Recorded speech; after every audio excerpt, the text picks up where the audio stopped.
Hello बच्चों। तो चलिए इस प्रश्न को पढ़ते हैं। क्या किसी सतह द्वारा उस पर रखी वस्तु पर लगाया गया अभिलंब बल उस वस्तु पर धनात्मक या ऋणात्मक कार्य कर सकता है? यदि हाँ तो एक उदाहरण दीजिए, यदि नहीं तो कारण बताइए। ठीक है, तो हमें बताना है कि अगर हमारा उत्तर हाँ है तब तो एक उदाहरण देना है और अगर नहीं है तो कारण भी बताना है। ठीक है, तो प्रश्न में आगे बढ़ने से पहले इस प्रश्न से संबंधित जो मुख्य अवधारणा है उसकी हम चर्चा कर लेते हैं। तो देखो, मुख्य अवधारणा क्या हो जाएगी?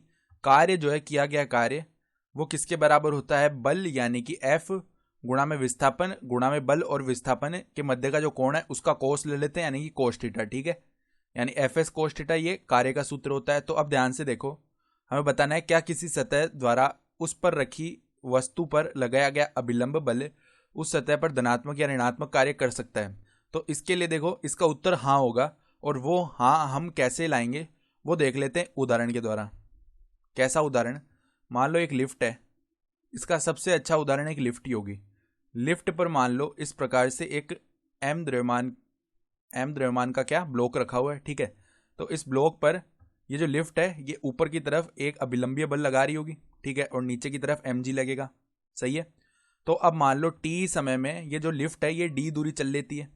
ठीक है, तो d दूरी मान लो ऊपर की तरफ गई, पहले मान रहे हैं d दूरी ऊपर की तरफ गई, तो इस स्थिति में जो कार्य आएगा ना हमारा अभिलंबीय बल द्वारा, वो अभिलंबीय बल द्वारा कार्य क्या आ जाएगा? देखो, हमारे पास बल है वो क्या है? n है, और विस्थापन कितना है? ऊपर की तरफ d।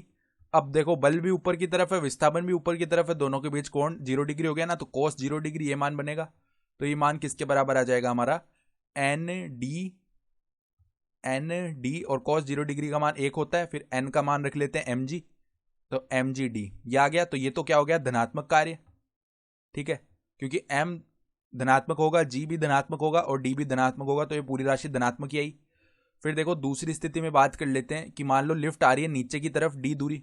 ठीक है, तो अगर नीचे की तरफ d दूरी आ रही है तो ये जो हमारे पास कार्य है इसका मान क्या आ जाएगा? n गुणा में d, और अब की बार जो बल है वो ऊपर की तरफ लग रहा है, विस्थापन नीचे की तरफ हो रहा है, तो दोनों के बीच कोण 180 डिग्री हुआ ना, तो ये क्या आएगा? माइनस का एन डी, क्योंकि कोस 180 डिग्री का मान -1 होता है, तो माइनस mgd बन गया, ये माना जाएगा ऋणात्मक।